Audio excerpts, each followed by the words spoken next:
This is living the best life. The shadows on the path, spangled with sunlight coming through. Bird song. Been out with the dogs. Nothing's better than this. Anyway, hello, my name's Sam.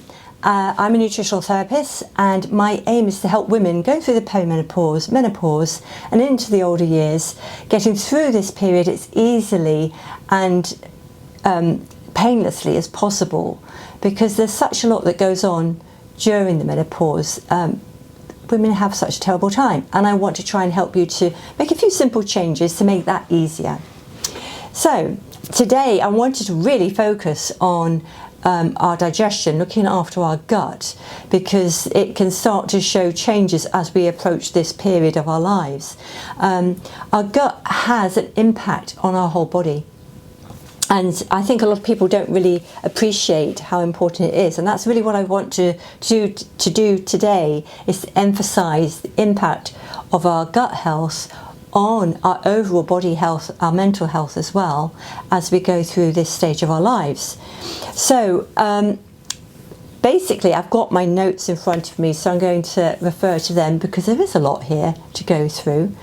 And it's basically when our estrogen levels decline, this actually has an impact on our gut bacteria, on the balance of that gut bacteria. And our gut bacteria help manage the rest of our body, basically. So when you get this change, you may notice that you're getting more bloating, you may notice that you're getting some constipation, but you may also notice that you might be getting mood swings as well, and you might feel more anxious. So it could be that it's your gut health that's actually making that worse. So when we come to gut health, we have what we call the gut bacteria, which is gut bacteria, and it's all sorts of microbes. We call it gut bacteria as a sort of overall heading, but there are other things other than bacteria there. So excuse me for just using that term.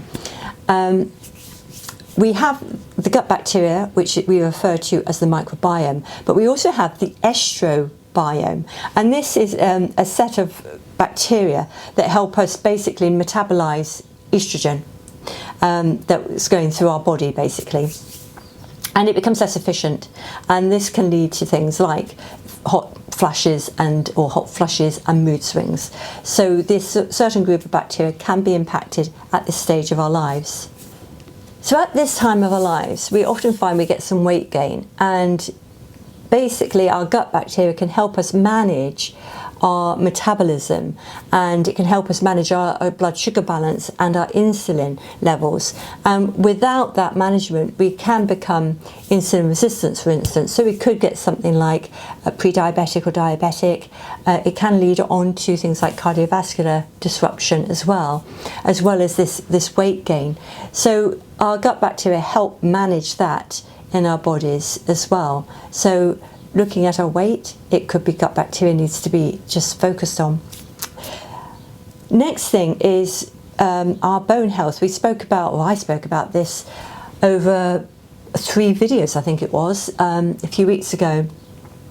Our gut bacteria help us to absorb some of the nutrients we take in, utilised for bone support, such as calcium and magnesium, and to some extent also vitamin D.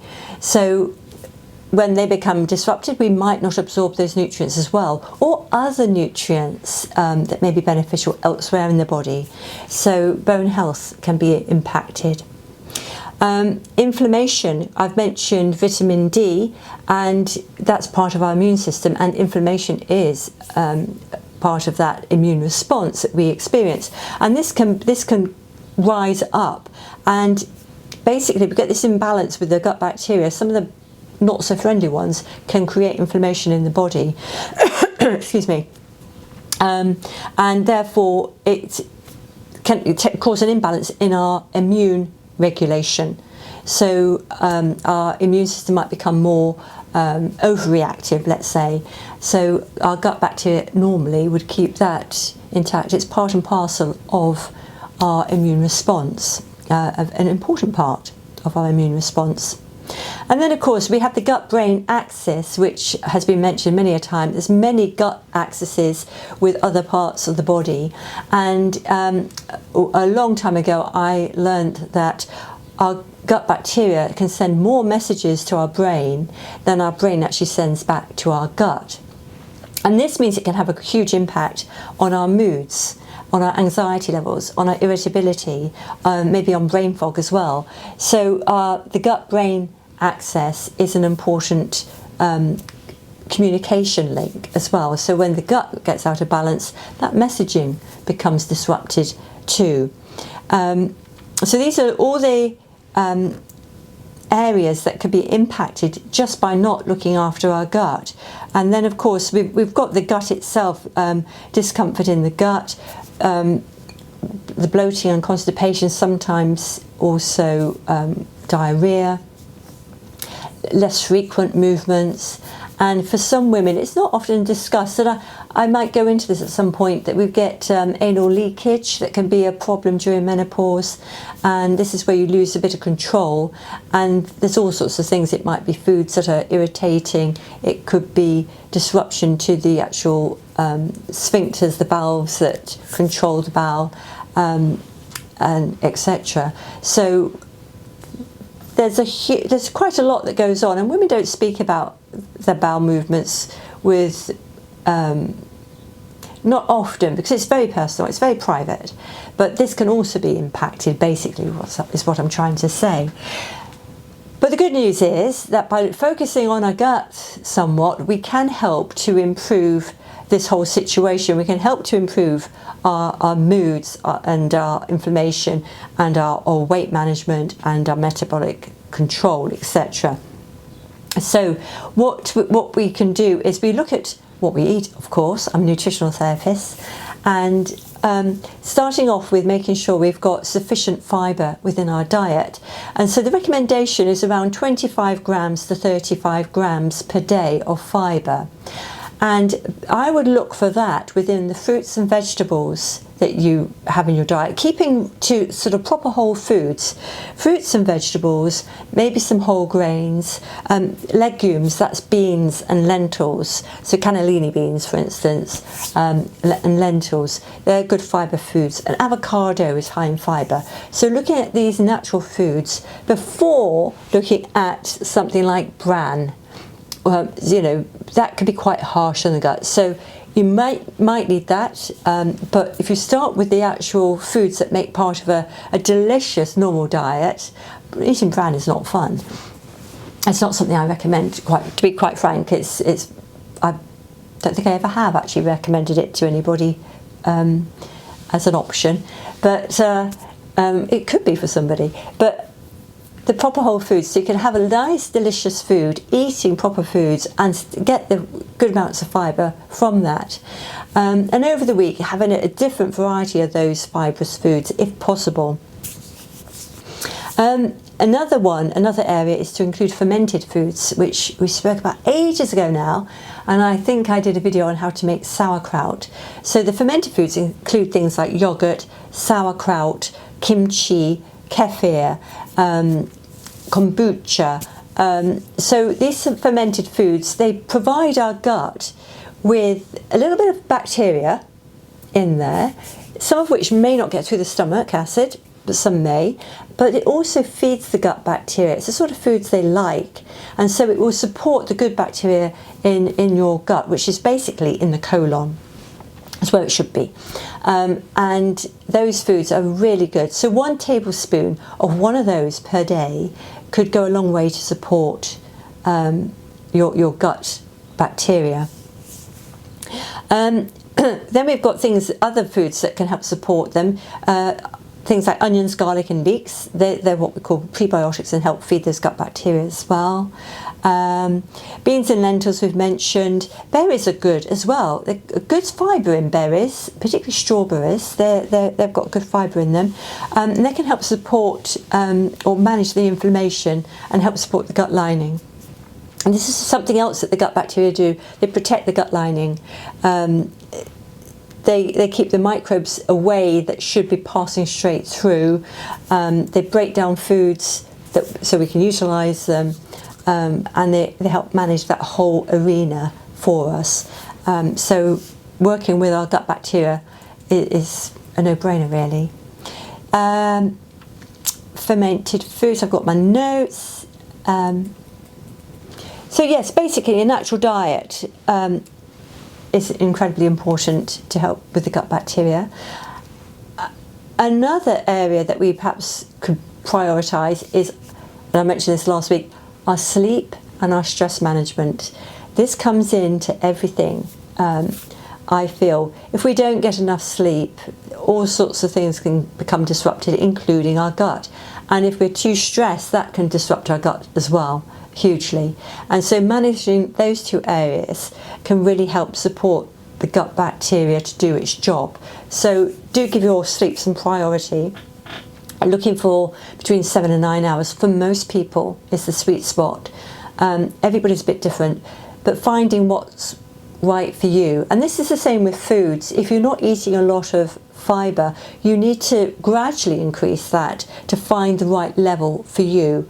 And you know when you feel good.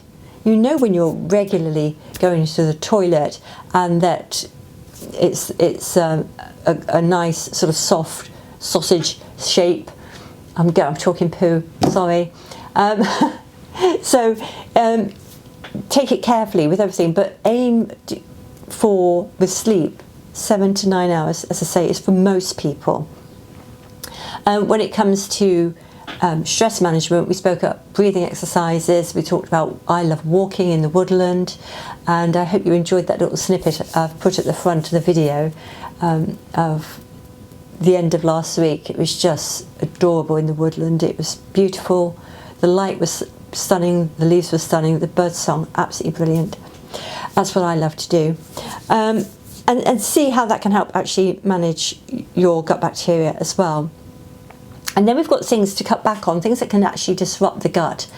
And I talk about this a lot, trying to get those processed foods out of the diet if you have them, just reducing it bit by bit by bit, gradually get them out and replace them with good whole foods, natural foods, things that nature has provided, would really be helpful. There's lots of chemicals in these processed foods that can really damage our gut microbiome. It can be terrible for our gut. So getting rid of them would be a good idea. Excess sugar, be very cautious with sugar. I liken it to us taking a bottle of alcohol to a party and people get a little bit drunk, they fall over, they cause damage. Likewise, some of our gut bacteria really like sugar and they get a little bit wet, a little bit out of hand when they've got it, and it creates havoc within the gut. Plus other things, but pull that sugar down and maybe just have it on the rare occasion, like a celebration, it's its birthday or Easter, Christmas, or whatever celebration you may have.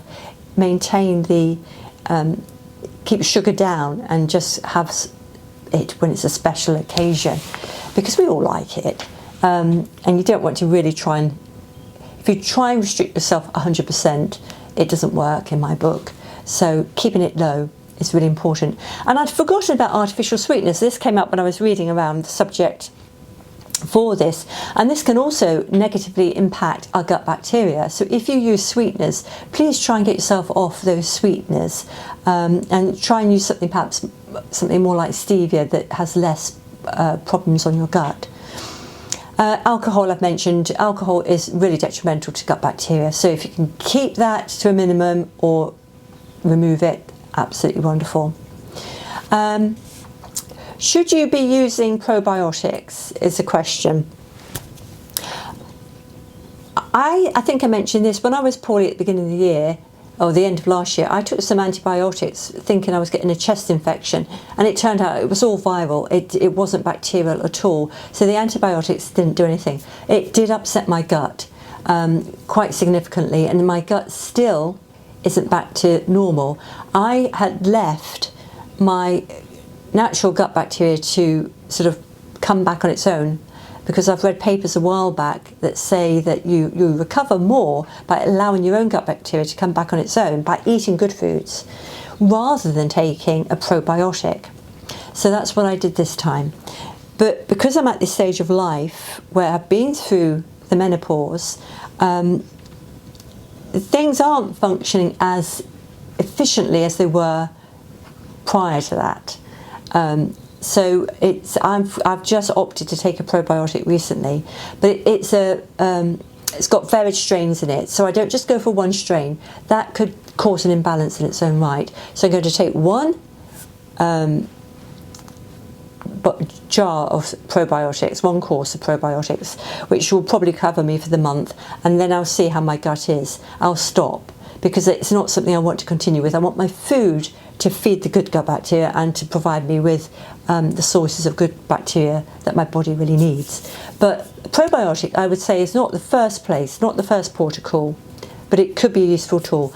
But it has to be a varied strains within it, and I would recommend, if it's something you want to look into, you speak to somebody who knows what they're talking about when it comes to supplements, and get professional advice, because we can get it wrong, basically, if we just take supplements because we hear somebody on YouTube say so. Please get some professional advice. What else have we got? Yes, the final thing I want to mention is moving your body regularly. Just basically, I've got Luna here and Molly. Moving your body helps the gut bacteria, helps the movement through your body as well, so that peristalsis of getting the food from beginning to end, it assists there. So movement is an all-round body supportive activity, and so you could do gentle movement like walking. It's good for, as I say, stress management as well, but making sure you get up and move every hour for a few minutes at least, and if you can move a bit more than that, that's fantastic. So get some movement in, whether it's walking, whether it's cycling, whether it's playing sports, whether it's just getting up and stretching. Keep that movement going. So they're just a few things to include in your diet, a few things to look at getting rid of from your diet. Sleep and movement and stress management are really supportive, not just for your gut bacteria, but for your whole body. And hopefully after a month of making some improvements, you should hopefully see maybe lower inflammation, maybe less mood swings, maybe fewer hot flushes. Do let me know if you put any of this into practice, what you find at the end of a month. Keep a note at the beginning of the month what it is that you are experiencing, and look again at the end of the month and say, can't remember the last time I had a hot flush. See what it's done for you, and hopefully you'll have a nice happy gut, and it won't cause you any distress, which is something else that a problematic gut can do. So thank you for joining me today. Please share this video with somebody who may benefit, and please like and subscribe if you would. It does help me to take this further. Subscribing doesn't cost anything. It just means you should get some notification whenever I get the algorithm right, that I'm issuing a video. So thank you for joining me, and take care. Bye bye.